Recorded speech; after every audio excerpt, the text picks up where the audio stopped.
کہ ہر آنے والا سفیر اللہ اور اس کے رسول کا مہمان ہوتا ہے. کبھی بھی ان کو ذلت کی نظروں سے نہ دیکھو. میرے بھائیوں، تمہاری مسجد اور تمہارے در پر آنے والا کبھی تو محدث ہوتا ہے، کبھی مفسر ہوتا ہے، اور یہ واقعہ میرے سامنے خود پیش آیا ہے. میں نے کئی مسجدوں کے اندر تذکرہ کیا تھا. رمضان المبارک کے مہینے میں ایک بیچارے سنگل باڈی کے عالم دین تھے.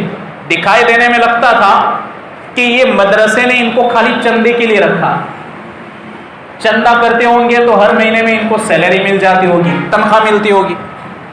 رمضان المبارک کا مہینہ انہوں نے اعلان کیا. سیدھا سادہ آدمی، رومال تھا، کلر رومال وہ ڈال رکھا تھا، اور پائجامہ ایک اونچا اور ایک نیچا تھا. اتنا بیچارہ سادہ آدمی. اس نے افطار کیا. افطار کرنے کے بعد اعلان کیا، وہ دروازے پر بیٹھ گیا.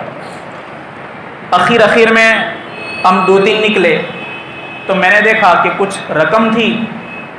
پھر بعد میں جو افطار کے بعد جو تھال کے اندر کچھ ٹکڑے بچ جاتے، وہ پاپڑی وغیرہ اور کیلے کے ٹکڑے تھے کچھ، وہ بیچارے ایک پلیٹ میں رکھ کر کے کونے میں بیٹھ گئے لے کر کے، اور وہ کھانے لگے.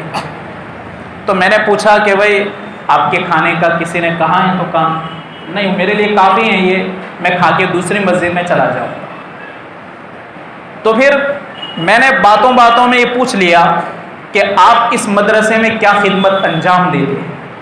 اس اللہ والے نے کہا کہ اللہ تبارک و تعالی 19 سال سے ترمذی شریف کی خدمت مجھ سے لے رہا. ترمذی شریف کی خدمت لے رہا ہے. مشکات شریف میں نے 10 مرتبہ پڑھائی. ہدایہ ثانی اور ہدایہ ثالث اور رابع، یہ 3 کتابیں علماء پہچانتے ہیں، جانتے ہیں کہ تیسرا والیوم اور چوتھا والیوم ہدایہ کا کیسا ہے. میں نے 10 مرتبہ پڑھائی ہیں. ایسے لوگ ہمارے در پہ آتے ہیں، ہم سمجھتے ہیں کہ یہ کوئی بیچارہ نوکر آ گیا. عزت دو میرے بھائیوں، عزت دو. نہ دینا ہے تو نہیں، گنجائش نہیں تو کوئی حرج نہیں، کوئی حرج نہیں. وہ بیچارے اپنے لیے کبھی سوال نہیں کرتے.